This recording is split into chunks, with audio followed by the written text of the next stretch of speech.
Հայտնի է դարձել, որ Ադրբեջանի նախագահ Իլհամ Ալիևն ապրիլին այց կկատարի Չինաստան։ Չինաստանի Կոմկուսի պաշտոնյաների համաձայն դրա ընթացքում քննարկվելու են կոնկրետ նախագծեր։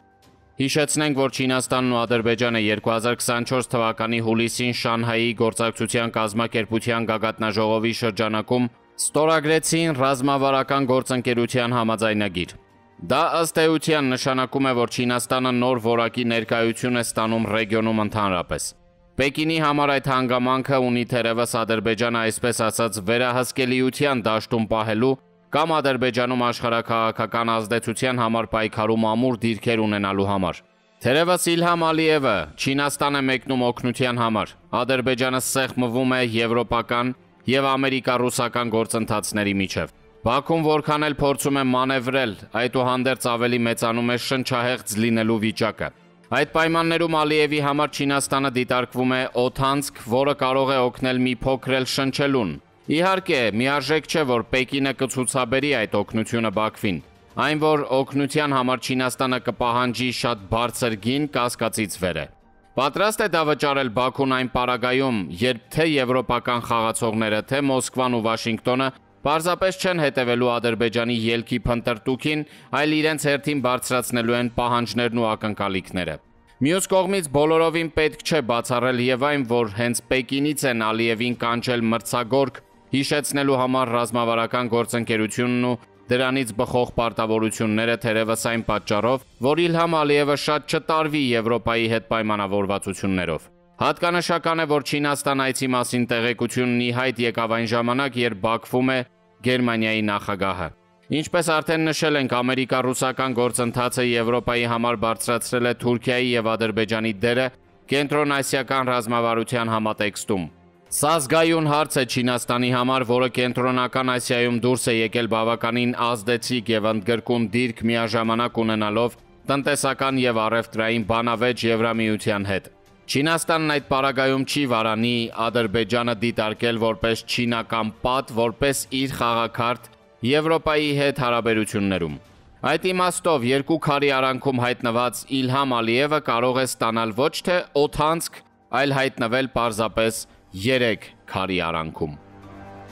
Չինաստանի պատվիրակությունը Բաքվում չի բարձրացրել եւ չի քննարկել այսպես կոչված Զանգեզուրի միջանցքի հարցը։ Իսկ ԶԼՄ-ներում այս հարցի շուրջ հայտնված հայտարարությունները կեղծ են եւ անարժանահավատ։ Այդ մասին Սպուտնիկ Արմենիայի թղթակցի հարցին ի պատասխան հայտարարել է Չինաստանի գործերի ժամանակավոր հավատարմատար Մինչենը։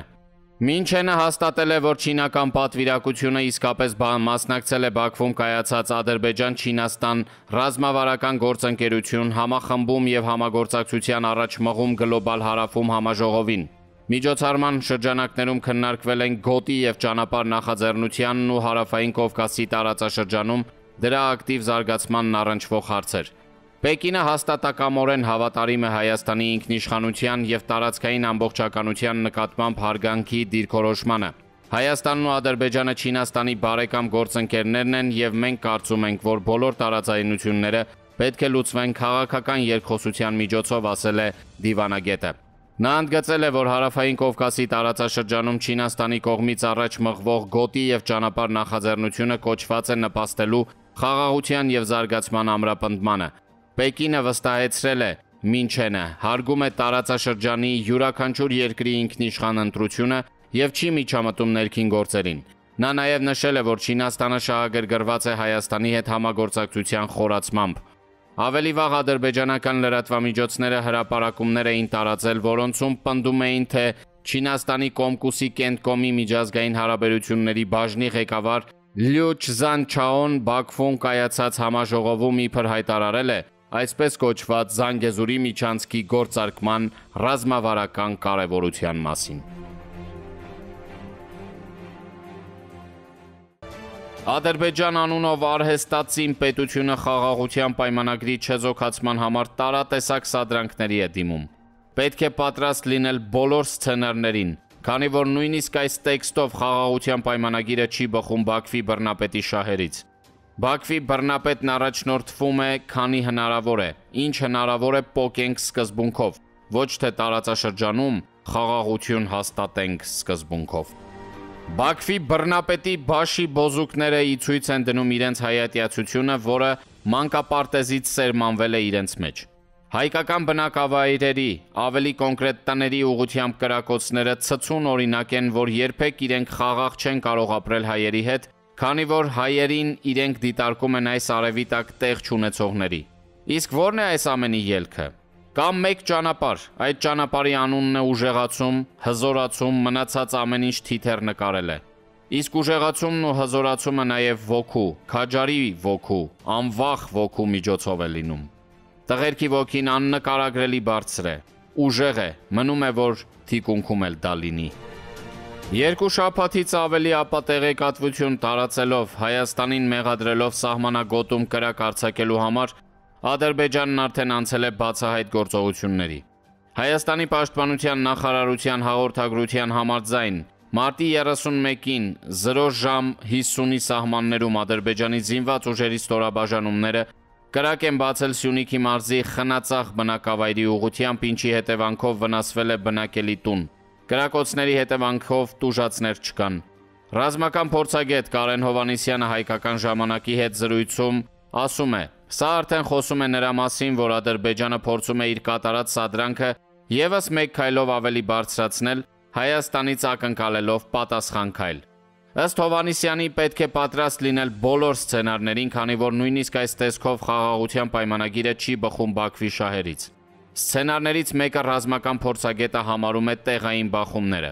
Բաքվի նախագահը առաջնորդվում է, քանի հնարավոր է, ինչ հնարավոր է Հայաստանից պոկելու սկզբունքով, ոչ թե տարածաշրջանում խաղաղություն հաստատելու, ասում է զրուցակիցը։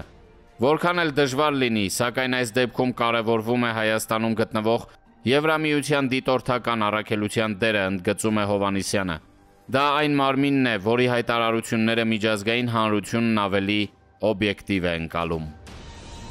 Ինչպես է գնահատում Իրանի Իսլամական Հանրապետության արտաքին գործերի նախարարի այցը Հայաստան, այդ համատեքստում Հայաստան-Իրան հարաբերություններն ինչ փուլում են։ Ընդհանուր առմամբ Իրան-Հայաստան հարաբերությունները բավականին դրական հունով շարունակում են զարգանալ և կողմերի միջև որևէ լուրջ ու տեսանելի տարաձայնություններ չկան։ Դատելով հայտարարություններից արտգործնախարարի այցն էլ բավական լավ է անցել, համենայն դեպս և հայկական, և իրանական կողմը միայն դրական հայտարարություններ և մեսիջներ են հղում այդ այցի հետ կապված։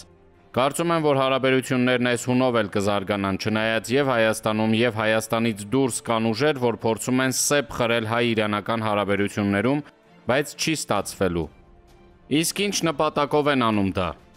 Ամենատարբեր, որ Հայաստանը կտրեն Իրանից, որ Հայաստանը լիակատար կախվածության մեջ ընկնի Ռուսաստանից և այլն։ Այդ քայլերն իրականացնողների նպատակներն ավելի շատ Ռուսաստանից են գալիս, որովհետև մենք տեսնում ենք, որ նույնիսկ եվրոպացի դիտորդների մասով որոշ շրջանակներ և այստեղից և Ռուսաստանից անընդհատ Իրանին էլ լարել են Հայաստանի դեմ, ասելով, որ այդ դիտորդները իբր եկել են Իրանի դեմ հետախուզություն իրականացնելու նպատակով։ Վերջերս, երբ հայտնի դարձավ հայ-ամերիկյան զորավարժությունների մասին, դա էլ փորձեցին ներկայացնել, թե իբր Հայաստանի տարածքից կարող են Իրանի դեմ գործողություններ լինել։